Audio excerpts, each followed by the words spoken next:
నా ప్రాణం ఉన్నంత వరకు తెలంగాణకు అన్యాయం జరగనివ్వను. ఈసీ 48 గంటల నిషేధం విధిస్తే 96 గంటలు పని చేయండి.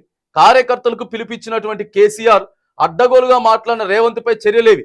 కాంగ్రెస్ దుష్టపాలనలో అనేక మంది రైతుల ఆత్మహత్యలు, ఆటో కార్మికులకు న్యాయం జరిగే వరకు కొట్లాడుతాం. ఈసీ చర్యల నేపథ్యంలో నేటి జమ్మికుంట బస్ యాత్ర రద్దు. నా ప్రాణం ఉన్నంత వరకు తెలంగాణకు అన్యాయం జరగను. నా జీవితం అంతా కూడా తెలంగాణ కోసం అంకితమైంది. అసలు నేను జన్మించిందే తెలంగాణ కోసం. అలాంటి తెలంగాణ కూడా ఇప్పుడు మనం ప్రభుత్వంలో లేకపోయినా కానీ ఇప్పుడు ఉన్నటువంటి ప్రభుత్వంలో ఎవరైతే ఉన్నారో వాళ్ళు పాలన సక్రమంగా చేయట్లేదు.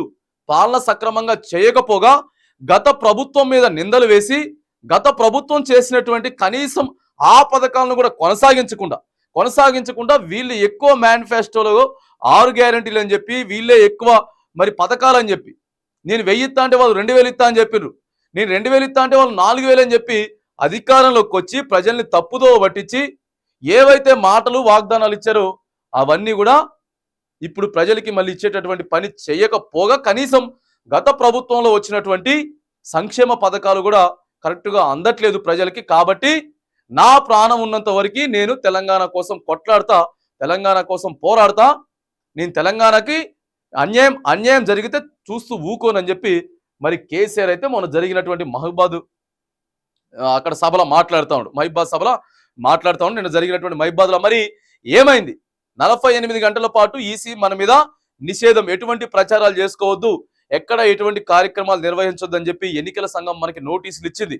మరి ఇదే ముఖ్యమంత్రి రేవంత్ రెడ్డి గారు చిల్లరగా ఇష్టానుసారంగా మాట్లాడితే మనం కూడా మరి ఫిర్యాదు చేసినాం. కానీ మరి ఎందుకు వాళ్ళకి నోటీసులు ఇవ్వట్లేదు? వాళ్ళ ప్రచారాలను ఎందుకు నిషేధించట్లేదు? రైట్, 48 గంటలు ఈసీ మన మీద నిషేధించినా కూడా మీరు కార్యకర్తల దగ్గరికి వెళ్ళి ప్రతి ఇంటికి వెళ్ళి మీరు సమావేశాలు నిర్వహించుకొని వాళ్ళకి దగ్గరగా ఉండండి. మనకి పబ్లిక్కి సంబంధించిన మీటింగ్లు ఏమొద్దు, కానీ కార్యకర్తల్ని సమన్వయం చేసుకుంటా మీరు 96 గంటలు, వాళ్ళు 48 గంటలు విధించారు కాబట్టి అంతకు రెట్టింపు పని మీరు చేయాలని కూడా మరి కేసీఆర్ మాట్లాడుతూ ఉన్నాడు. ఇక కాంగ్రెస్ దుష్టపాలనలో అనేక మంది రైతులు ఆత్మహత్యలు చేసుకుంటా ఉన్నారు, ఆటో డ్రైవర్లు ఆత్మహత్యలు చేసుకుంటా ఉన్నారు.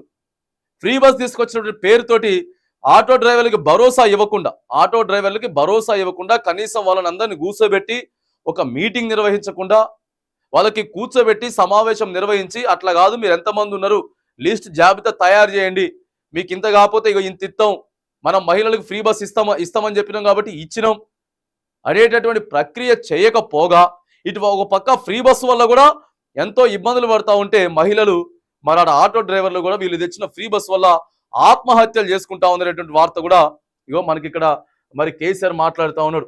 ఆటో కార్మికులు చచ్చిపోతా ఉన్నారు. ఈసీ నేపథ్యంలో నేటి జమ్మికుంట ఇవాళ జరగాల్సినటువంటి ఏదైతే ఉన్నదో ఇవాళ జరగాల్సినటువంటి కార్యక్రమాలన్నీ కూడా మరి మనం రద్దు చేసుకుంటా ఉన్నాం. ఏదేమైనా కానీ ఎలక్షన్ కమిషన్కి ఖచ్చితంగా మేము సహకరించేటటువంటి పద్ధతి అదే పందాలో పోతాం, కానీ ఎటువంటి దాన్ని ధిక్కరించి ఉల్లంఘించి మనం ఏం పనులు చేయమని చెప్పి కూడా కార్యకర్తలకి కేసీఆర్ మాట్లాడేటటువంటి మాట అక్కడ మనకు కనబడతా ఉన్నది.